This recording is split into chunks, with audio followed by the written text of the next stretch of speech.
It's alleged that Prince William physically attacked his brother Prince Harry during an argument about Harry's wife, Meghan, with a sensational accusation that his brother Prince William, the heir to the British throne, physically assaulted his younger sibling.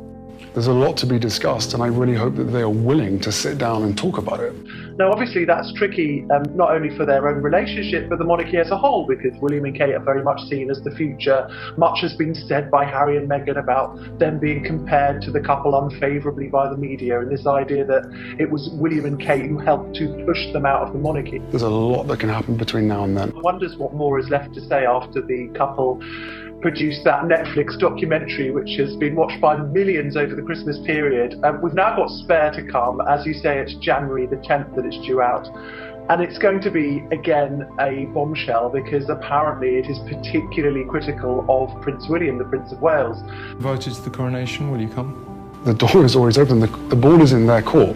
As Harry and Meghan speak more, their popularity seems to be tanking in the UK, and William and Kate seems to be rising. We had a poll recently over the weekend which suggested that nearly half of all Brits want Harry to be stripped of his titles. So the more he attacks his brother, the less popular he seems to be in the UK. I don't know how staying silent is ever going to make things better.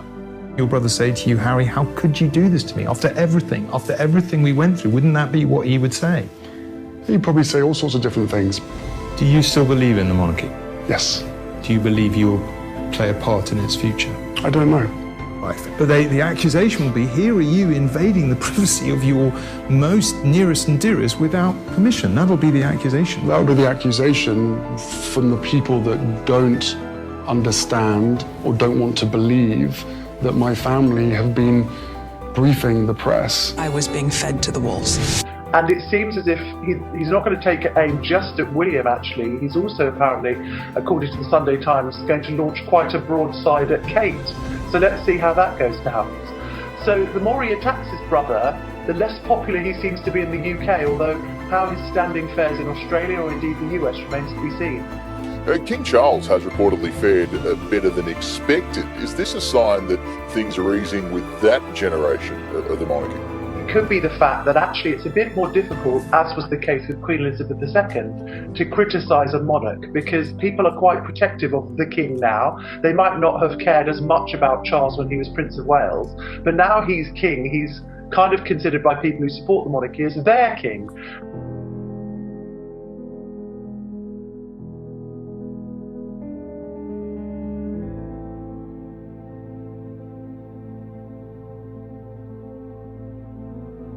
And to promote this book, he's done another sit-down, tell-all, this time with Anderson Cooper. Yes, he's gone to the CNN host, I think because Anderson Cooper has got a lot of experience. Despite everything that's happened, in an interview with Britain's ITV airing this Sunday, Harry apparently suggests he still wants to reconcile with his family. I want reconciliation, but first there needs to be some accountability. The truth, supposedly at the moment, has been there's only one side to this story, right? But there's two sides to every story. What was different here was this level of frustration. And I talk about the red mist that I had for so many years, and I saw this red mist in him. He wanted me to hit him back, but I chose not to. There are now rumours, and why wouldn't she, that Meghan is writing her own memoir. I think somebody took a bit of a punt over the Christmas period. What should we write about this whole situation? and the story kind of says, oh, people think it would be a good idea if she did write one. So I don't think she's signed on the dotted line with any publisher. It's just this suggestion that now Harry has come out with Spare, why doesn't she give her own version of events again?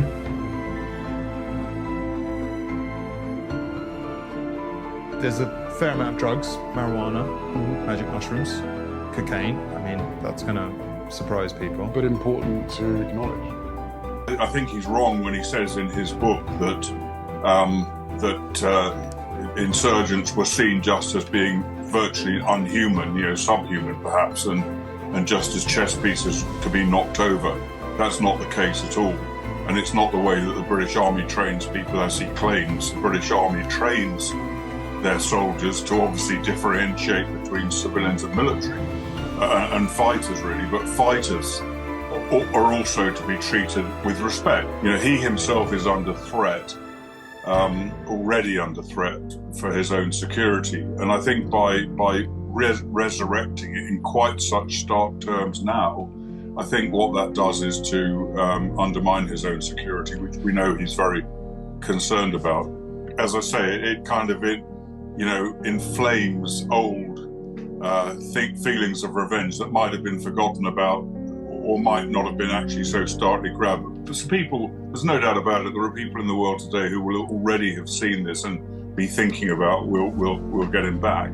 It is a shame in many ways, because he's a very brave man who went to Afghanistan voluntarily, had to fight the government policy to get there, and had a fantastic reputation for his courage in action, and also for the way he championed wounded soldiers. And I think this to an extent tarnished that reputation.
And every single time I've tried to do it privately, there have been briefings and leakings and planting of stories against me and my wife.